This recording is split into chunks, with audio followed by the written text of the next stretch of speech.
Yes.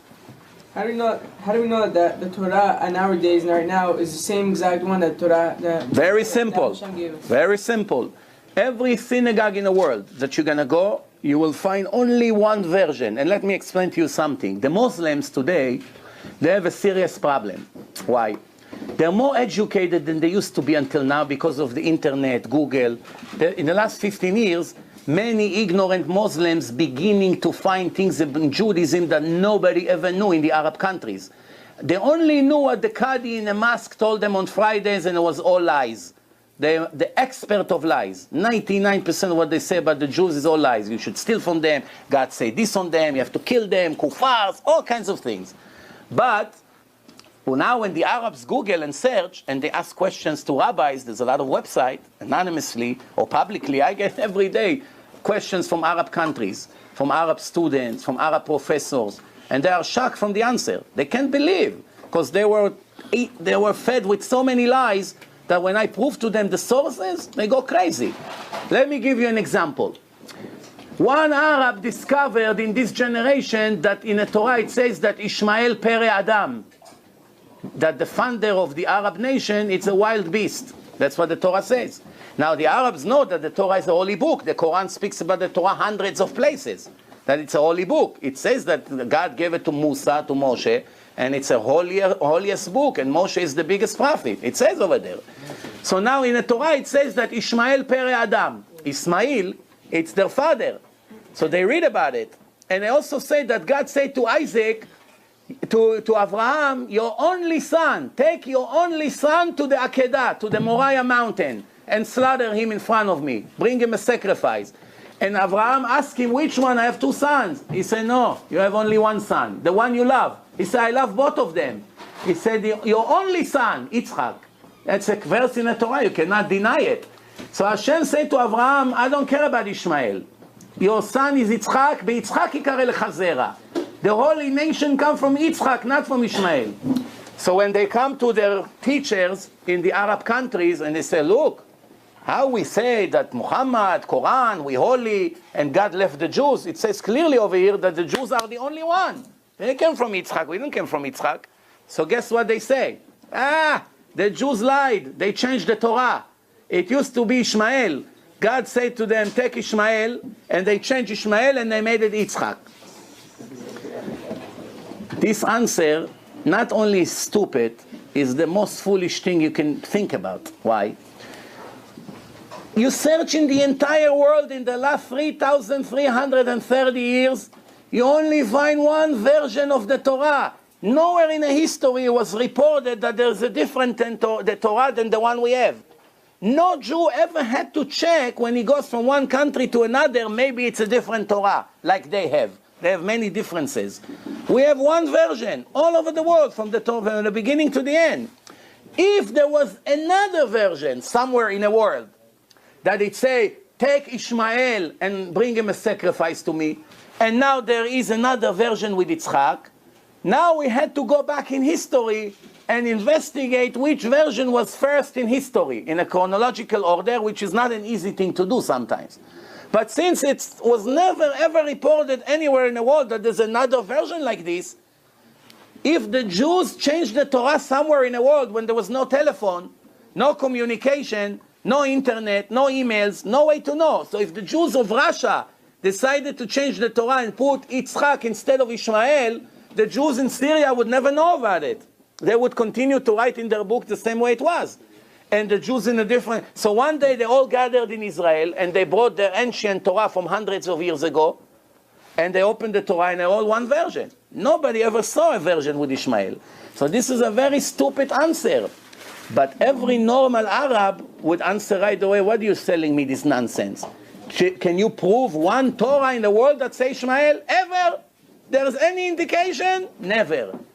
But that's how they feed them. But we should not be foolish like this. We have the Torah and we have the truth.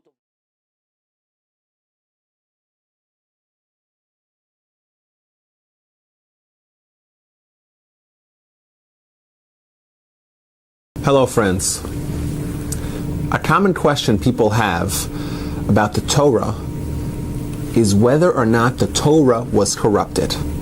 Think about it. 3,300 years we have a document purportedly from Moshe Rabbeinu, from Moses, and we claim today that this document has not been corrupted, has remained unchanged since then. And over the centuries, the people were using very primitive methods of copying. There was no internet or no way of ensuring an accurate transmission of the Torah. How do we know that the Torah today that we have is the same Torah that we got at Mount Sinai 3,300 years ago? Now, why is this important? I think it's important because we believe, we claim as Jews, that the Torah is the blueprint for mankind. It's the manual of living that we steadfastly adhere to and take lessons from and model our lives after.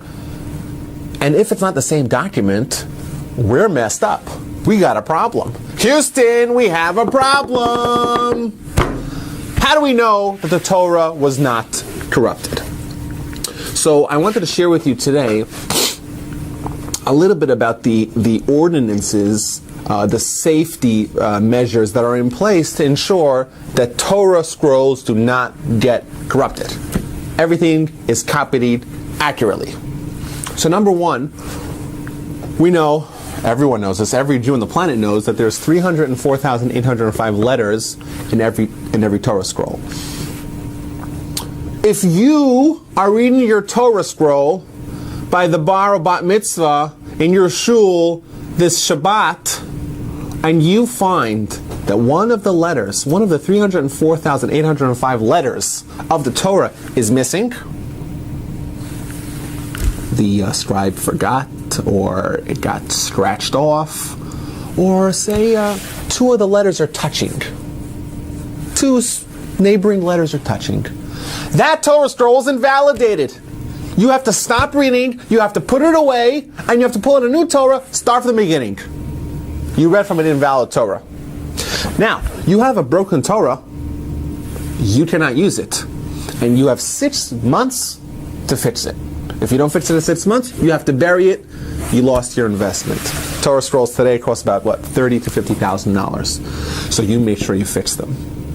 So that's ordinance number one. Ordinance number one, we ensure that the Torah has to be steadily maintained as a kosher Torah, not missing any letters. Ordinance number two is that if you want to write a Torah scroll, you have to take an existing Torah scroll and copy from that scroll. You can't just open up a Chumash or go online or from memory to write a new Torah scroll. You have to write it from an existing one. So every scroll that we have was copied from an existing scroll. So we have a lot of measures in place to ensure that we transmit our scrolls to our children, to the next generation, in an accurate manner without any mistakes. But were we successful? Lots and lots of generations of turmoil, of exile, of expulsion, of prohibition against Torah study. Maybe we indeed messed up. Maybe there was a time where the Torah scrolls that we have today were modified, were abridged, were embellished, were expanded upon. Who knows? So there's a interesting case study that we could take from the Yemenite Jews. Now, the Jews went to Yemen, which is all the way in the bottom of the Arabian desert, Saudi Arabia, or actually for you, Saudi Arabia, all the way to the bottom, thin sliver, Yemen, Taiman. The Jews went there between the first and second temple period. So think of it as 2,400 years ago. And they were there totally isolated from the rest of the Jewish people for 2,400 years. And then in the 1950s and 60s, they were all airlifted to Israel, and they came to Israel with their families, and with their tefillin, and with their Torah scrolls. And then someone said, hey, they were living in isolation for 2,400 years. They have their Torah scrolls. We were separate from them 2,400 years. Let's compare and see if there are any discrepancies. So they found, indeed, 9 discrepancies. 9 places there were differences between our Torah scrolls and the Yemenite Torah scrolls. not so much. You would think 9 out of 304,805. My mathematics isn't that sharp, but it's a very, very small percentage. Even less than 10%. Even less than 5%. Very, very small percentage. But 9 is still significant, you would think. It's still a lot. If you're missing one letter in the Torah, or one letter is touching the other letter, like we said, or chipped, or fractured, or injured, it's a incomplete Torah. So let's examine these 9 letters. It's interesting that none of these 9 letters where there's a difference between the Yemenite Torah and our Torah were actually letters that change the meaning of the word. Now what does that mean? How do you have a different letter and have the same meaning? What it means is that in the Hebrew language, we have no vowels. We have instead those nikudot on the bottom and top and around the letters. But that's an incorrect statement because we actually do have vowels. It's just sometimes we use vowels and sometimes we use the invisible nikudot. So like the Hebrew word yavo, will come, can be spelled either with a yud, a bet, and an aleph, or with a yud, a bet, a vav, and an aleph. The difference between the two words is that in one place, the vowel is actually in place, is a letter, and in another places the vowel is invisible. All 9 discrepancies that our Torah scrolls, ours, or mainstream Judaism's Torah scrolls had with the Yemenite scrolls were all in areas of vowels alone. Chaserot v'yiserot. Vowels. In some places, we had the vowel written out in the form of letter. They didn't. And some places, they had the vowel written out in the form of letter, and we didn't. But there was no differences even in words.